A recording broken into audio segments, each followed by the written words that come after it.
నమస్కారం, వార్తలకు స్వాగతం. ముందుగా ముఖ్యాంశాలు.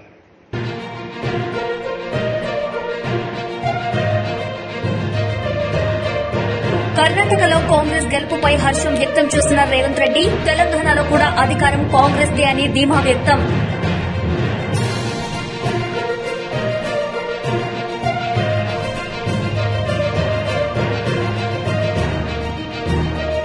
మంత్రి కారుమూరి వ్యాఖ్యలకు అచ్చెన్నాయుడు స్ట్రాంగ్ కౌంటర్. మంత్రి కారుమూరిపై ఫైర్.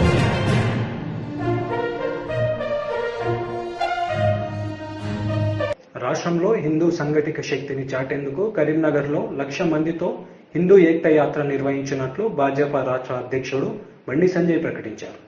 హిందూ ఏక్తా యాత్ర ద్వారా 14వ తారీఖు నాడు సాయంత్రం 4 గంటలకు వైశ్యబంధు నుంచి నిర్వహించినటువంటి హిందూ ఏక్తా యాత్రలో తెలంగాణ రాష్ట్ర వ్యాప్తంగా కార్యకర్తలు, హిందూవాదులందరూ కూడా, ముఖ్యంగా యువకులందరూ కూడా, హిందూ ధర్మం గురించి ఆలోచించే యువకులు, హిందూ సమాజం అంతా కూడా వాళ్ళ ఈ నెల 14వ తారీఖు నాడు జరిగే హిందూ ఏకయాత్రలో పాల్గొంటున్నారు. పాల్గొనాల్సింది కూడా విజ్ఞప్తి చేస్తున్నాం. దీని ద్వారా ఒక సంకేతం, హిందూ సమాజం సంఘటితంగా ఉంది, హిందూ సమాజం యొక్క సంఘటిత శక్తిని ప్రదర్శించడానికి, హిందువులో ఐక్యత ఉందని ప్రదర్శించడానికి, హిందువుల జోలికొస్తే హిందువులను కించపరిచే ప్రయత్నం చేస్తే ఈ విధంగా మా ఐక్యతను ప్రదర్శిస్తామని చెప్పి ఒక సంకేతం ఇవ్వడానికి ఈ హిందూ ఏకతా యాత్ర నిర్వహిస్తా ఉన్నాం. మరి తెలంగాణ రాష్ట్రంలో ఉన్నటువంటి యువత, హిందువులందరూ కూడా పెద్ద సంఖ్యలో పాల్గొనాల్సిందిగా విజ్ఞప్తి చేస్తున్నాం. దానికి సంబంధించి ఏర్పాట్లన్నీ కూడా పూర్తవుతున్నాయి. ఈ హిందూ ఏకతా యాత్రకు అస్సాం ముఖ్యమంత్రి అయినటువంటి శ్రీ హేమంత్ బిశ్వ శర్మ గారు, అదేవిధంగా జాతీయ ప్రధాన కార్యదర్శి తెలంగాణ రాష్ట్ర ఇన్ఛార్జ్ అయినటువంటి తరుణ్ చుగ్ గారు, దాంతోపాటు కేరళ స్టోరీ సినిమా డైరెక్టర్ గారు ప్రొడ్యూసర్ ఫోన్ చేశారు. మేము తెలంగాణకు రావాలనుకుంటున్నాం, హిందూ ఏకతా యాత్రలో పాల్గొనాలని చెప్పి అనుకుంటున్నాం అని చెప్పి వారు కూడా రిక్వెస్ట్ చేయడం జరిగింది. వాళ్ళని కూడా తప్పకుండా రమ్మని చెప్పినాం. కేరళ స్టోరీ ఒక మంచి స్ఫూర్తిదాయకమైన సందేశం ఇచ్చిన స్టోరీ కాబట్టి తప్పకుండా రమ్మని చెప్పినాం. బట్ వీళ్ళందరూ నాయకులు అందరూ వస్తారు కాబట్టి ఈ హిందూ ఏకతా యాత్రను పూర్తి స్థాయిలో విజయవంతం చేయడానికి ప్రతి ఒక్కరు కష్టపడి పనిచేస్తూ ఉన్నారు. ఇప్పుడు అందరూ స్వచ్ఛందంగా తరలి రావాల్సిందిగా ఈ సందర్భంగా విజ్ఞప్తి చేస్తున్నాం. ఈ కుహనా లౌకికవాదులకు, మైనార్టీ సంతుష్టికరణ విధానాలు అవలంబించినటువంటి ఈ వ్యక్తులకు, పార్టీలకు గుణపాఠం చెప్పాలంటే హిందూ శక్తిని చాటాలి. రాజకీయాలకు అతీతంగా నిర్వహించినటువంటి హిందూ ఏకతా యాత్ర వేలాదిగా తరలి రావాల్సిందిగా విజ్ఞప్తి చేస్తూ 1,00,000 మంది టార్గెట్ పెట్టుకున్నాం. పెద్ద ఎత్తున తరలి వచ్చే అవకాశం ఉన్నాయి. అన్ని ఏర్పాట్లు కూడా ముందుకు సాగుతూ ఉన్నాయి. దాంతోపాటు మన జగిత్యాలలో జరిగిన సంఘటన నిజంగా సభ్య సమాజం తలదించుకునే ప్రభుత్వం వివరించిన తీరు వల్ల జగిత్యాల ఎస్ఐ గారు అనిల్ యాదవ్ గారి యొక్క శ్రీమతి గారు వాళ్ళ ఇంటికి పోయి తిరిగి ఆర్టీసీ బస్సులో 2 పసిపిల్లలతో బస్సులో ప్రయాణిస్తున్న సందర్భంలో చేతిలో ఉన్న పసిపాప పాల కోసం ఆకలితో ఏడిస్తే పక్కకున్నటువంటి బుర్కా వేసుకున్న మహిళ రిక్వెస్ట్ చేసింది. ఆమె చిన్న పసిపాప ఏడుస్తున్నది, కొంచెం ప్లేస్ ఇవ్వండి, పాప పాలు ఇవ్వాలని చెప్తే కనీసం మానవత్వం లేకుండా ఆ మహిళ మీద ఇష్టానుసారంగా మాట్లాడము, బస్సులో అందరూ కూడా నిలువరించే ప్రయత్నం చేస్తే కూడా ఆ 2 మహిళలో ఒక్క మహిళను కనీసము సీటు ఇవ్వకపోవడమే కాకుండా ఇష్టానుసారంగా ఈ మాట్లాడము, కావాలనే గొడవ పెట్టుకునే ప్రయత్నం చేయడము, ఈ ఎస్ఐ గారు శ్రీమతి పట్టించుకోకుండా వెనుక సీట్లో పోయి ఆ పసిపాప పాలు ఇస్తుంటే కూడా కనీసం అడ్డుకునే ప్రయత్నం చేసి ఇష్టానుసారంగా అసభ్యంగా మాట్లాడే ప్రయత్నం చేస్తుండమే కాకుండా వాళ్ళ మనుషులకు, వాళ్ళ వర్గానికి సంబంధించిన వ్యక్తులకు, వాళ్ళ కుటుంబ సభ్యులకు ఫోన్ చేసి రప్పించుకునే ప్రయత్నం చేస్తే ఎస్ఐ గారి శ్రీమతి భయపడి ఎస్ఐ గారికి ఫోన్ చేసింది. అప్పటికైనా డ్యూటీలో ఉన్నా ఏం కాదని చెప్పి ఎస్ఐ గారు చెప్తుంటే నాకు భయంగా ఉంది, ఇక్కడ పరిస్థితి బాగలేదు, దయచేసి రండి అని చెప్తే అప్పుడే వచ్చిన ఎస్ఐ గారు ఈ విషయాన్ని క్లోజ్ చేసే ప్రయత్నం చేస్తున్నాడు. కావాలనే ఎస్ఐ గారు రెచ్చగొట్టే ప్రయత్నం చేసి అంత బస్సులో జరిగిన సంఘటన మీద ఆ మహిళ బురికేసుకున్న మహిళ వీడియో తీయలే. ఎస్ఐ గారు మాట్లాడుతుంటే కావాలని రెచ్చగొట్టి ఎస్ఐ తెలుసుకొని వీడియో తీసే ప్రయత్నం చేస్తే ఎస్ఐ గారు శ్రీమతి ఇప్పటిదాకా వీడియో ఎందుకు తీయలే, ఇప్పుడు వీడియో తీసుకోని చెప్పి మొబైల్ గుంజుకున్నందుకే సంఘటన పెద్ద సంఘటన అయిపోయింది. ఏమీ మాట్లాడకుండా, జరిగిన విషయం తెలుసుకోకుండా, విచారణ జరపకుండా ఎంఐఎం పార్టీ నాయకులు వచ్చి హైదరాబాద్ నుంచి ఎంఐఎం పార్టీ నాయకులు ఫోన్ చేస్తే, ప్రెషర్ తీసుకొస్తే, ఒత్తిడి తీసుకొస్తే వాళ్ళ అమాయకుడైనటువంటి ఎస్ఐ అనిల్ యాదవ్ గారిని సస్పెండ్ చేయడం ఎంతవరకు కరెక్టో రాష్ట్ర ప్రభుత్వం చెప్పాలి, బీఆర్ఎస్ పార్టీ నాయకులు చెప్పాలి. ఇలా ఒక ఎస్ఐగా ఉండి వాళ్ళ భార్య ఆర్టీసీ బస్సులో ప్రయాణిస్తుందంటేనే ఎస్ఐ యొక్క నిజాయితీని ప్రభుత్వం అర్థం చేసుకోవాలి, సమాజం అర్థం చేసుకోవాలి. ఎస్ఐ భార్య అండి, ఎస్ఐ గారి భార్య ఆర్టీసీ బస్సులో ఎండాకాలం 2 పసి పిల్లలతో ప్రయాణం చేస్తున్నది. పసి పాపకు ఆకలేస్తే పాలిస్తా అని చెప్పి రిక్వెస్ట్ చేసింది. ఎస్ఐ గారు దాడి చేసిరని సస్పెండ్ చేశారు. ఎస్ఐ గారు దాడి చేసిన వీడియోస్ ఉన్నాయి ఏమన్నా? మానవత్వంతో ఆలోచించాలి. ఏం కేసు పెట్టారు? ఎస్ఐ గారు సస్పెండ్ చేశారు. వాళ్ళ భార్య మీద ఇంకో కానిస్టేబుల్ న్యూసెన్స్ కేసు అట, బస్సును ఆపి గొడవ వేసిరట. ప్రభుత్వం ఎంత స్పందించిందా నిజంగా. ఓల్డ్ సిటీలో కరెంటు బిల్లు కొడితే ప్రభుత్వం స్పందించేది. చాలన్ల కోసము పోలీసులు నడితే పోలీసులు దాడులు చేస్తే ప్రభుత్వం స్పందించేది. ఉగ్రవాదులు టెర్రరిస్టులు స్థావరాలు పోయి చెక్ చేస్తే దాడులు చేస్తే పోలీసులు ప్రభుత్వం పట్టించుకోదు. నేను ఇప్పటివరకు దీని గురించి మాట్లాడలే. దీని మతం కోణంతో మేము చూడలే. మొన్న జరిగింది సంఘటన ఇది మతాలకు సంబంధించిన సమస్య కాదని చెప్పి నేను మాట్లాడలే ఇప్పటివరకు కూడా. కానీ ఏం చేశారు? కర్ణాటకలో కాంగ్రెస్ గెలుపుపై హర్షం వ్యక్తం చేశారు పిసిసి చీఫ్ రేవంత్ రెడ్డి. ఈ సందర్భంగా ఆయన మీడియాతో మాట్లాడారు. ఫలితాలు దేశ స్థాయిలో ఒక తుఫాను లాగా, ఒక సునామీ లాగా ఈ దేశ రాజకీయాలలో పెను మార్పు తీసుకురాబోతున్నాయి. కాబట్టి ఇప్పటికైనా మర్యాద పురుషోత్తముడు శ్రీరామచంద్రుడిని అడ్డం పెట్టుకొని ఈ దేశంలో రాజకీయాలలో విస్తరించాలనే ప్రయత్నం చేసింది భారతీయ జనతా పార్టీ. ఇక శ్రీరామచంద్రుడి వల్ల ప్రయోజనం లేదు అని చెప్పి శ్రీరామచంద్రుడిని వదిలేసి బజరంగ బలి పేరు మీద రాజకీయ ప్రయోజనం పొందాలని చూసిండ్రు. శ్రీరామచంద్రుడిని అవమానించిన భారతీయ జనతా పార్టీని బజరంగ బలి ఆశీర్వదించాడు. ఈరోజు బజరంగ బలి బీజేపీ యొక్క మతతత్వ రాజకీయాలను తిరస్కరించి ఈ దేశం యొక్క సంక్షేమం కోసం, అభివృద్ది కోసం, సమైక్యత కోసం ఈరోజు బజరంగ బలి తీర్పు ఇవ్వబోతున్నాడు. కాబట్టి ఇప్పటికైనా బీజేపీ నాయకులు మతాన్ని అడ్డం పెట్టుకొని రాజకీయ ప్రయోజనం పొందాలన్న ఆలోచన నుంచి బయటకు వచ్చి ఈ దేశం యొక్క అభివృద్దిని, సంక్షేమాన్ని ఏ రకంగా ముందుకు తీసుకెళ్తారో ప్రజలకు వివరించాల్సిన బాధ్యత ఉన్నది. అదేవిధంగా నరేంద్ర మోడీ గారు పూర్తి స్థాయిలో కర్ణాటకలో రాజకీయ ప్రయోజనాల కోసం ప్రయత్నం చేసిండు. బీజేపీని ఓడించడం ద్వారా నరేంద్ర మోడీని తిరస్కరించారు. జేడీఎస్ ను తిరస్కరించడం ద్వారా కేసీఆర్ ను ఓడించారు. కర్ణాటక ఎన్నికల ఫలితాలలో నరేంద్ర మోడీ, కేసీఆర్ గారు ఇద్దరు అక్కడి ప్రజల్ని తిరస్కరించారు. ఇవాళ కాంగ్రెస్ పార్టీని గెలిపించడం ద్వారా, అస్థిరత రాజకీయాల ద్వారా, బంగ్ అసెంబ్లీ ద్వారా తన మనుగడ సాధించాలనుకున్న కేసీఆర్ ను ఇవాళ కర్ణాటక ప్రజలు తిరస్కరించారు. అదేవిధంగా విద్వేషపూరితమైన రాజకీయాలలో మోడీని తిరస్కరించారు. సుస్థిర పరిపాలనను, దేశం యొక్క సంక్షేమం కోసం ఈరోజు కర్ణాటక ప్రజలు కాంగ్రెస్ కు అనుకూలంగా తీర్పిచ్చారు. ఈ తీర్పును కాంగ్రెస్ పార్టీ తెలంగాణ శాఖ సాధారణంగా ఆహ్వానిస్తుంది. ఇదే ఫలితాలు దేశవ్యాప్తంగా రాబోతున్నాయి. తెలంగాణ ప్రభావం ఉంటుందా కర్ణాటక ఎన్నికల ప్రభావం? ఖచ్చితంగా మేము మొదటి నుంచి చెప్తూనే ఉన్నాం. దక్షిణ భారతదేశంలో భారతీయ జనతా పార్టీకి స్థానం లేదు. ఆ తీర్పు ఇవ్వడం ద్వారా మోడీని తిరస్కరించడం ద్వారా కర్ణాటక ప్రజలు తీర్పిచ్చారు.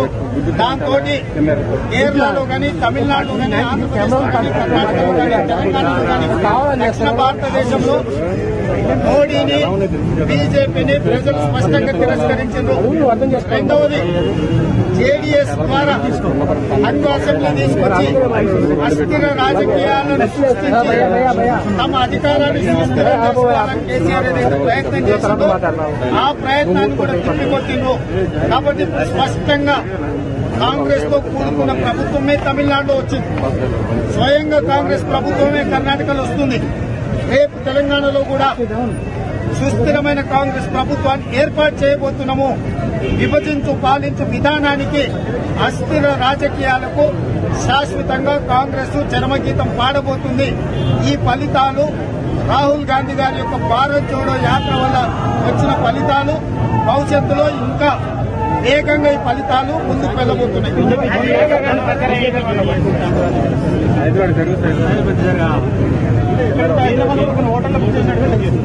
నేను అనేది ఏంటంటే కర్ణాటకలో కాంగ్రెస్ గెలుపుపై హర్షం వ్యక్తం చేశారు పీసీసీ చీఫ్ రేవంత్ రెడ్డి. ఈ సందర్భంగా ఆయన మీడియాతో మాట్లాడారు. देश की जनता से मिला जनादेश था। अनेकों दशकों बाद भारत की जनता ने लगातार दूसरी बार प्रचंड बहुमत वाली स्थिर सरकार बनाई थी। देश को ये विश्वास हो गया था कि इंडियाज मूवमेंट आ गया है। आज 4 वर्ष बाद आपकी समिट की थीम है टाइम ऑफ ट्रांसफॉर्मेशन, यानी जिस ट्रांसफॉर्मेशन का विश्वास था वो अब जमीन पे दिख रहा है। साथियों, आज देश में जो बदलाव आ रहा है उसकी दिशा क्या है, इसको मापने का एक तरीका है अर्थव्यवस्था के विकास और विस्तार की गति। भारत को $1 ट्रिलियन की अर्थव्यवस्था बनने में लगभग 60 साल लगे, 60 इयर्स। 2014 तक हम लोग किसी तरह $2 ट्रिलियन के मार्क तक पहुंच पाए थे, यानी 7 दशक में $2 ट्रिलियन की अर्थव्यवस्था। लेकिन आज हमारी सरकार के 9 वर्ष बाद भारत आज लगभग $3.5 ट्रिलियन इकोनॉमी वाला देश है।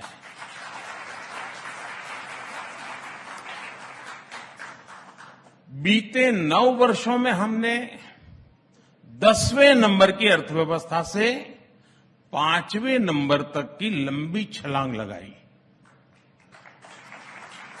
और ये सब 100 साल के सबसे बड़े संकट के बीच हुआ है।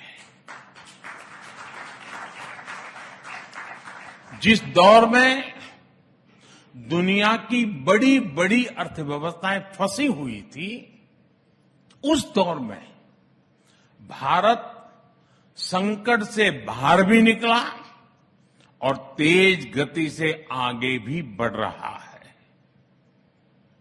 साथियों, पॉलिसी मेकर्स से आपने एक बात अक्सर सुनी होगी, फर्स्ट ऑर्डर इंपैक्ट, यानी किसी भी नीति का पहला और स्वाभाविक परिणाम। फर्स्ट ऑर्डर इंपैक्ट ही पॉलिसी का पहला लक्ष्य होता है, और ये कम समय में दिखने लगता है। लेकिन हर पॉलिसी का सेकंड और थर्ड ऑर्डर इंपैक्ट भी होता है। इनका प्रभाव गहरा होता है, दूरगामी होता है, लेकिन ये सामने आने में समय लगता है।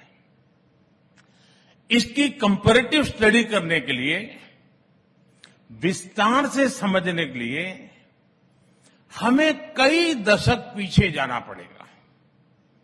आप लोग टीवी की दुनिया वाले 2 विंडो चलाते हैं ना, पहले और अब वाली, बिफोर एंड आफ्टर वाली, तो मैं भी कुछ वैसा ही आज करने वाला हूं। तो पहले जरा बिफोर की बात कर लेते हैं। साथियों, आजादी मिलने के बाद लाइसेंस राज वाली जो इकोनॉमी पॉलिसी अपनाई गई थी, उसमें सरकार ही कंट्रोलर बन गई। कंपटीशन खत्म कर दिया गया। प्राइवेट इंडस्ट्री को, एमएसएमईज को आगे नहीं बढ़ने दिया गया। इसका पहला नकारात्मक प्रभाव तो यही हुआ कि दूसरे देशों के मुकाबले हम पिछड़ते चले गए, हम और गरीब होते गए। उन नीतियों का सेकंड ऑर्डर इंपैक्ट और भी बुरा हुआ। भारत की कंजम्पशन ग्रोथ दुनिया के मुकाबले बहुत कम रह गई। इसकी वजह से मैन्युफैक्चरिंग सेक्टर कमजोर हुआ और हमने इन्वेस्टमेंट के मौके गंवा दिए। इसका तीसरा प्रभाव यह हुआ कि भारत में इनोवेशन का माहौल ही नहीं बन सका। ऐसे में न ज्यादा इनोवेटिव एंटरप्राइज बने और न ही ज्यादा प्राइवेट जॉब्स क्रिएट हुई। युवा सिर्फ और सिर्फ सरकारी नौकरी के भरोसे रहने लगे। देश की कई प्रतिभाओं ने तब काम का माहौल ना देखकर देश छोड़ने तक का फैसला कर लिया। ये सब उन्हीं सरकारी नीतियों का थर्ड ऑर्डर इंपैक्ट था। उन नीतियों के इंपैक्ट ने देश के इनोवेशन, हार्डवर्क और एंटरप्राइज की क्षमता को कुचल दिया। साथियों, अब जो मैं बताने जा रहा हूं वो जानकर रिपब्लिक टीवी के दर्शकों को भी जरूर अच्छा लगेगा। 2014 के बाद हमारी सरकार ने जो भी पॉलिसी बनाई उसमें न केवल इनिशियल बेनिफिट्स का ध्यान रखा गया, बल्कि सेकंड और थर्ड ऑर्डर इफेक्ट को भी प्राथमिकता दी गई। आपको याद होगा 2019 में इसी रिपब्लिक समिट में मैंने कहा था कि पीएम आवास योजना के तहत हमने 5 साल में పెట్టుబడులకు తెలంగాణ అత్యంత ఆకర్షణీయ గమ్యస్థానమని మంత్రి కేటీఆర్ అన్నారు. లండన్లోని భారత హై కమిషనర్ విక్రమ్ కే దూరై స్వామి ఆధ్వర్యంలో నిర్వహించిన ఇన్వెస్ట్మెంట్ రౌండ్ టేబుల్ సమావేశంలో మంత్రి కేటీఆర్ ప్రసంగించారు.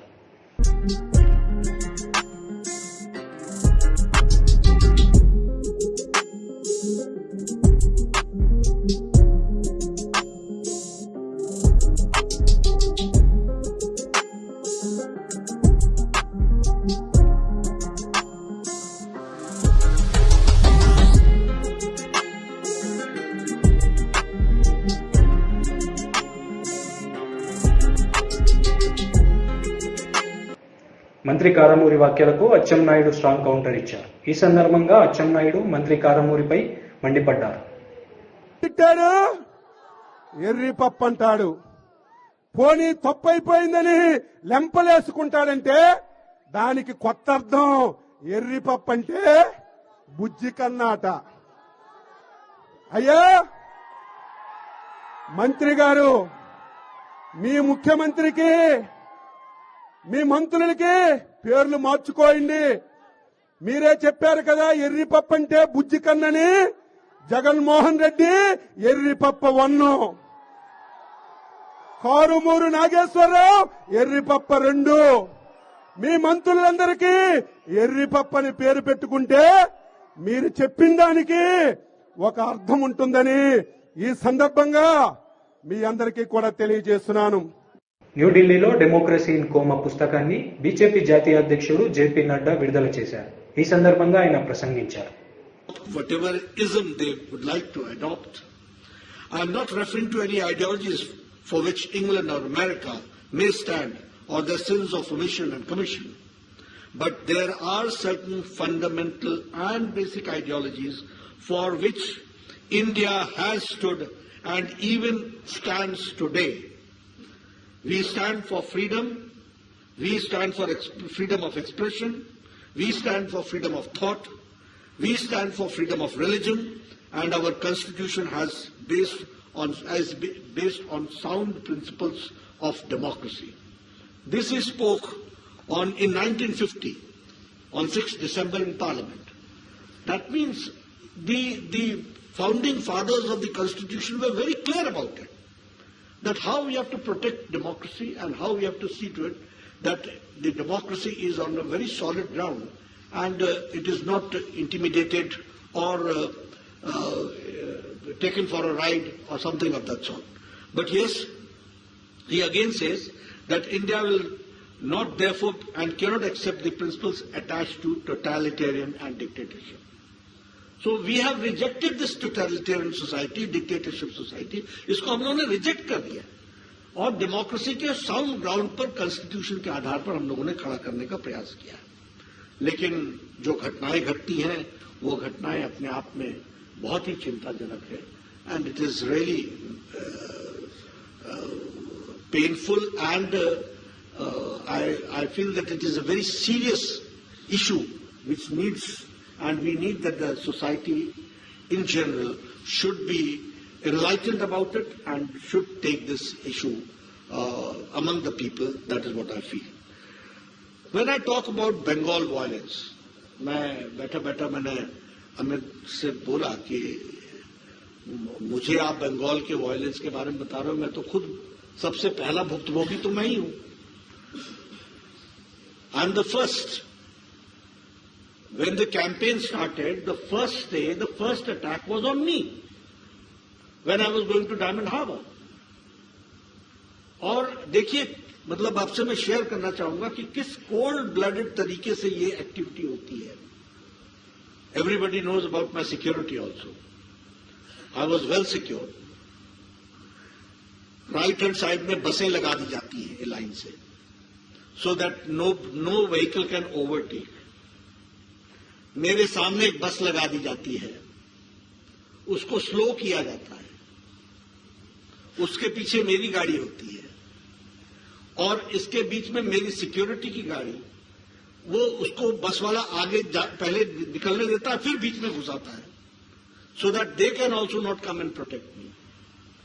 And close range से फिर मेरे पर अटैक होता है. Had there not been a bulletproof vehicle, which they did not anticipate actually, और मेरे सिवाय सारी गाड़ियां तोड़ी जाती हैं, सभी इंजर्ड होते हैं, तो मैं तो इसका भुक्तभोगी हूं, मैंने तो देखा. And if this can happen with me, what is the common man's plight.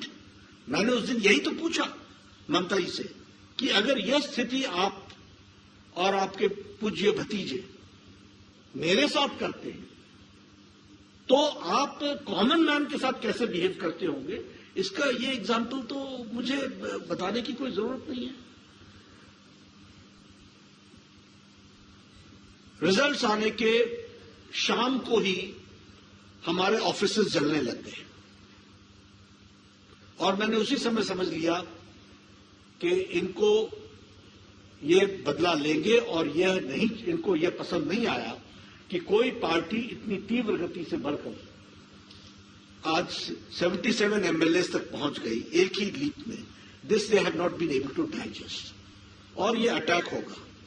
और मैंने प्रधानमंत्री जी से बातचीत की, हमारे सीनियर लीडर्स से बातचीत की और मैंने कहा I would like to go to West Bengal and prime minister said that you should go and I visited those places. मैं क्या नरेट करूं आपको, एक ही इंसिडेंट सिर्फ नरेट करता हूं. एक लड़का है अभिजीत सरकार, उसका डेस्क से 30 मिनट्स बिफोर का वीडियो है, 30 मिनट्स या 1 hour, where he is crying. उसके पेट को मार दिया गया है और वो प्रेग्नेंट थी। उसके पपी को निकाल करके मारा गया है, उसको देख करके वो रो रहा है और वो कह रहा है कि आमी बचबो ना, हम बचेंगे नहीं। एमएलए और उनके जो हेंचमैन है वो हमको समाप्त करेंगे। और उसकी डेथ होती है, उसको मारा जाता है और उसका वीडियो वायरल भी हुआ, सब लोगों ने देखा भी। और आप मेरी स्थिति सोचिए कि मैं उसी घर के नीचे वाले कमरे में उसकी मां को संतावना दे रहा हूं और मां बोल रही है कि मेरा बच्चा भाग गया है, उसको बताया नहीं गया है कि ही इज नो मोर। एक भाई पहले भाग गया है और वो बोल रहा है मेरे बच्चे को ढूंढ के लाओ, मेरे बच्चे को ढूंढ के लाओ, जहां भी है वो ठीक होना चाहिए वगैरह वगैरह। आप सोचिए उस शाम हमने कैसे गुजारी, क्या स्थिति हुई है, किस तरीके से ये घटनाएं घटी है। फिर आप बोलते हो कि वहां लॉ, रूल ऑफ लॉ है। मैं गरीब लोग बेचारे जो शेड्स में रहते हैं उनके घरों को तोड़ा गया है। आप इसमें कुछ फोटोग्राफ्स दिए हैं, वो आपको देखने को मिलेगा। हैंगिंग के इंसिडेंट्स सडनली बीजेपी के बढ़ जाते हैं। बीजेपी के लोग रात को 10 बजे हैंग हालत पर मिला है। यानी ये एक नया तरीका ढूंढ लिया गया है वायलेंस करने का और केस को शट करने का और उसको समाप्त करने का। मैं आपके सामने कुछ आंकड़े रखना चाहता हूं जो मैंने उस समय कलेक्ट किए थे। पोस्ट पॉल रिजल्ट्स के 2021 मई में total incidents 12,000 which happened in Bengal. 80,000 people displaced. Total number of murders 57. Incidents of major sexual assault 123. CBI registered cases 47. Rape and attempted to rape 11. Arrested CBI more than 300. Victims recorded statement before the National Commission 2,448. ये plight है। और जिस तरीके की situation हम सबको देखने को मिली है, मैं इसमें वो कैंप्स की बात नहीं, 191 कैंप्स लगाने पड़े हैं हमको। 1 लाख से ज्यादा जनसंख्या के लोगों को कैंप्स में रखा गया है। कई लोग अभी भी घर वापस नहीं पहुंच पाए हैं। They are not able to reach their home even today. आज भी स्थिति है। तो ये सारी सिचुएशन आज आकर के खड़ी हुई है। और मैं फिर से एक बार बधाई दूंगा हमारे ऑथर्स को, जिन्होंने महिला सशक्तिकरण का काम आपने पकड़ा है और आपने इस काम को उठाया है। आप बधाई के पात्र हैं और आप बहुत ही हौसले के पात्र हैं। और ये डेमोक्रेसी इन कोमा की किताब जो है वो सब लोगों को पढ़नी चाहिए, जानना चाहिए। और बंगाल में हम बदले की बात नहीं कहते, लेकिन हम बदलाव की बात करते हैं। वहां बदलाव चाहिए और आप लोगों की ताकत से जरूर हम कर सकेंगे। आप देखिए वहां हाईकोर्ट के ऑर्डर पर एसआईटी बैठी, 7,000 केस रजिस्टर हुए and 550 cases have been taken by SIT. What is ये लॉलेसनेस का और ये स्टेट मशीनरी का क्रम्बल डाउन नहीं तो और क्या है। ये स्थिति आकर के खड़ी हुई है। और जैसा कि अभी सोनाली जी ने बताया था कि मां माटी मानुष की बात करने वाले, न मां बची न माटी बची और मानुष तो रहा ही नहीं बेचारा, वो तो जो उसकी हालत हुई है। आप देखिए, मैं अगर आपके साथ चर्चा करूं, नेशनल क्राइम रिकॉर्ड ब्यूरो की तरफ से जब हम चर्चा करते हैं तो crime against women in West Bengal is 74.6%. If I talk about it is on the top on acid attacks. West Bengal सबसे ज्यादा एसिड अटैक में।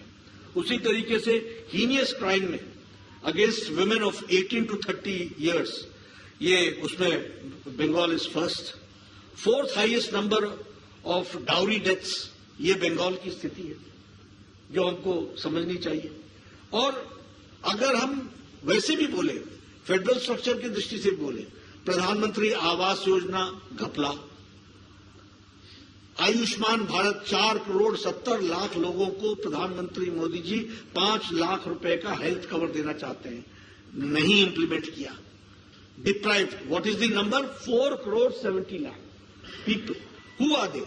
रिक्शा वाला, रेडी वाला, ठेले वाला, फेरी वाला, सब्जी वाला, बस का ड्राइवर, बस का क्लीनर, ट्रक का ड्राइवर, ट्रक का cleaner, lift man, rag picker, ऐसे गरीब लोगों को मोदी जी 5 लाख रुपए एवरी ईयर हेल्थ कवर के लिए दे रहे हैं and West Bengal is deprived and the number is 4,70 lakh. ये स्टेट है, ये स्थिति है। उसी तरीके से पोषण का फंड डाइवर्ट कर देते हैं। मनरेगा का फेक जॉब कार्ड्स के तहत एक बहुत बड़ा स्कैम होता है और गवर्नमेंट ऑफ इंडिया को यूटिलाइजेशन सर्टिफिकेट नहीं दिया जाता है। फिर ममता जी ये भी चिल्लाती हैं कि हमारे साथ अन्याय हो रहा है। तुम पैसे का हिसाब न दो, आप యూటిలైజేషన్ సర్టిఫికేట్ నద్దు, आप भारत के कानून। వార్తలు ముగించే ముందు ముఖ్యాంశాలు మరోసారి.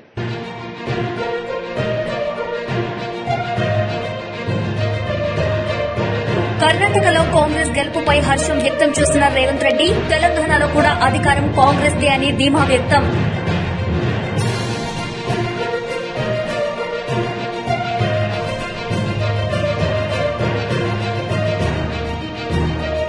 మంత్రి కారుమూరి వ్యాఖ్యలకు అచ్చెన్నాయుడు స్ట్రాంగ్ కౌంటర్, మంత్రి కారుమూరిపై ఫైర్.